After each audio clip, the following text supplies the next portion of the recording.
Some good news, we are just over a third of the way through winter. So we'll have a look around at some of the things going on in my lawns, because I'm pretty sure you're going to be experiencing them too, and just, you know, how we can thrive through this winter.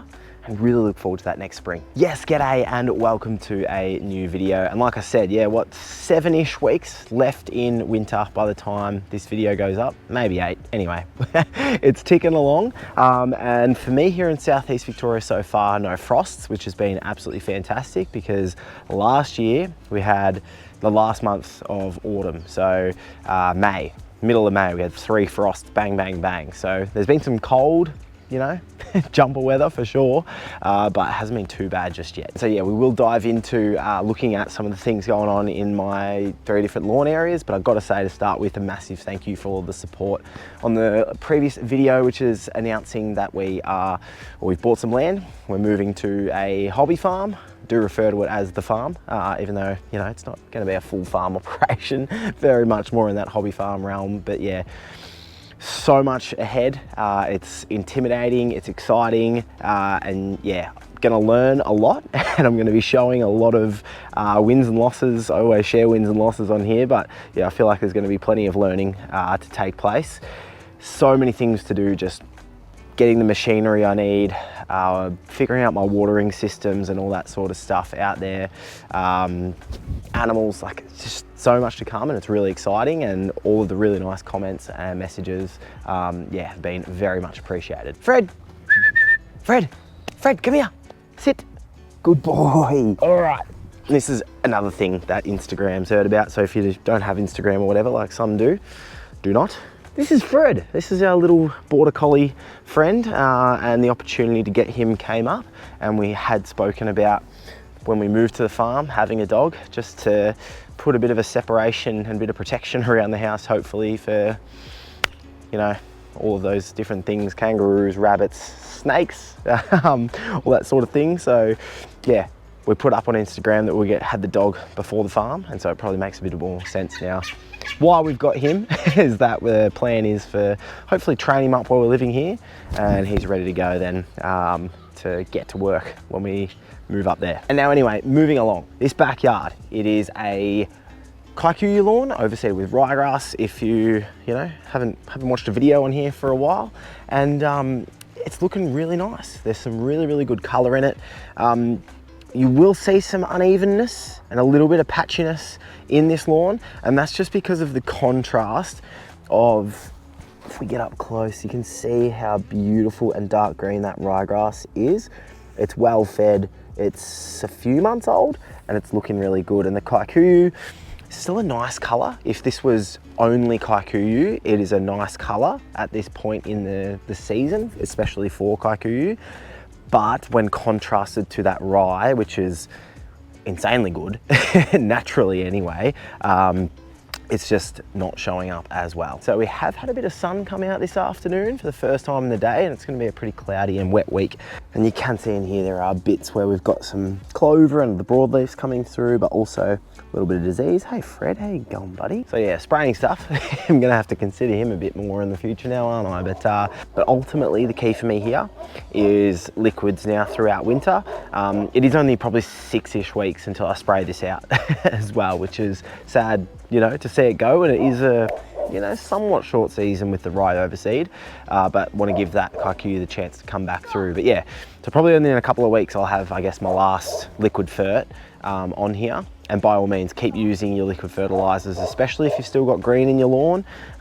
Use them, keep feeding throughout those winter months, seaweed and all that sort of thing, because the better you treat your lawn in winter, the better the rebound is coming out of spring and coming into renovations. And even if you get a crappy spring, like we sort of had here last year, the kikuyu, you know, having been cared for consistently for a good, up until the start of last spring, 3 years, yeah, just was able to handle things a lot better than my other lawns, which were a bit newer and hadn't had that consistency as long. So stick at it, basically. On the buffalo, I made a video over here recently, and it's still just doing what it always does, this buff, just chilling here and just looking good. I probably could give it another cut at some point soon, but it's just looking pretty lush and nice across the board.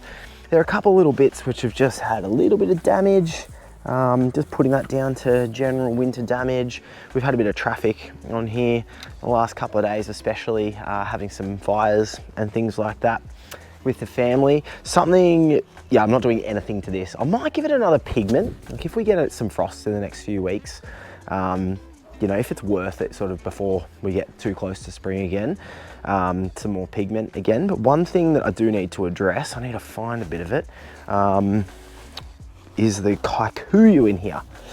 So kikuyu hiding in buffalo is a lot easier than a cooch lawn or something like that. So get a piece of cardboard in here or something behind it, paint it with some glyphosate.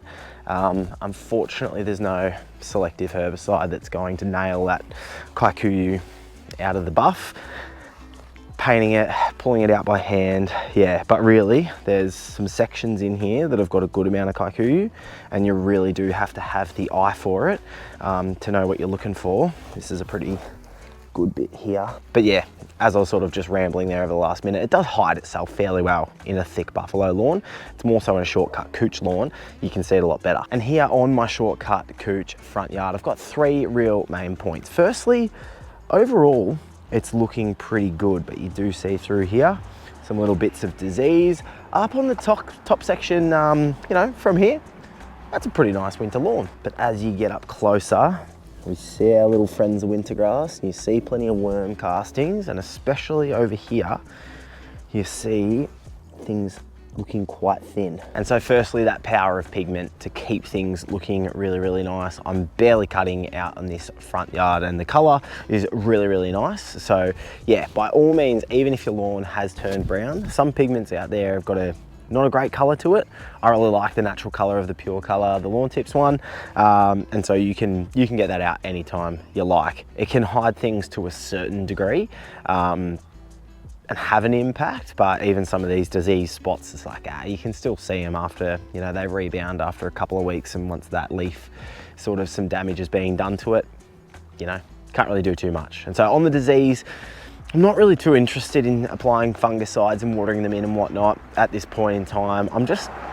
Front yard's just pretty much chilling out here at the moment, to be honest. So when it comes to spring, when things dry out, and I'm getting towards renos and things like that, that's when I'll be seeing what, you know, if any sort of spring dead spot and things like that is hanging around, what treatments I may need to do. But because I'm, you know, yeah, spring disease can be prominent as well. So if it comes to a point where I am working on this lawn a lot and I am wanting to get it really, really nice, that's the point in time at the start of spring when I will look into those fungicides and treating stuff. But for now, I'm like, if there's a couple little patches here and there, I'm not going to be too fussed about it. And as I half mentioned there about things drying out, something that I'm getting a lot is this part over here. There's a very, very slight drop across over to this part of the top section here.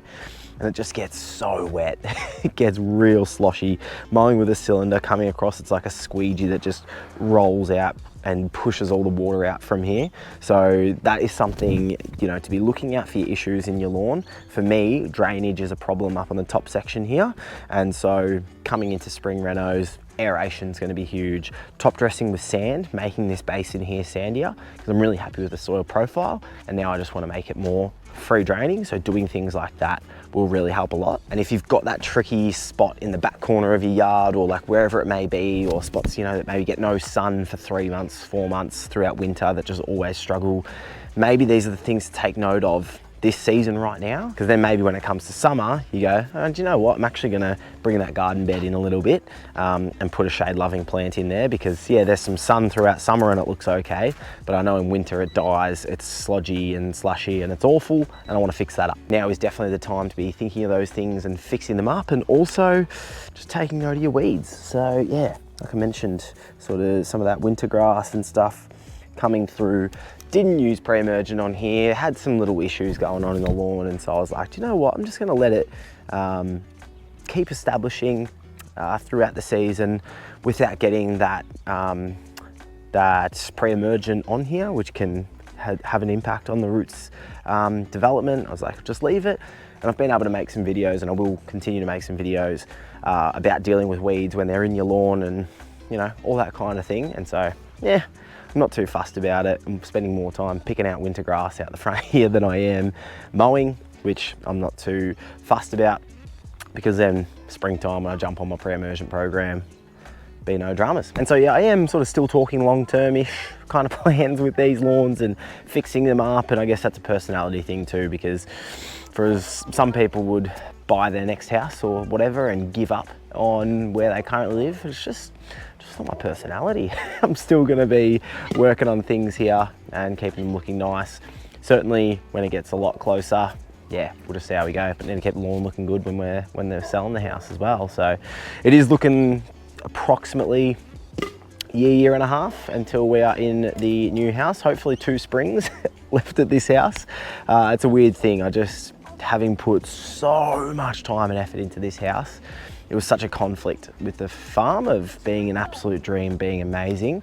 It will be so great to live there, but it's just, yeah, the part of me that has done all this work here and just wanting to enjoy this entire home, yeah, it's gonna be very, very bittersweet. Anyone who's done it before, put a lot of effort into a house and then gone on to something else, it's hard, because you're excited for what's next, but you just have so much of you that was put into something prior to that. So anyway, Dad. Whoa, that is a big airplane, very low.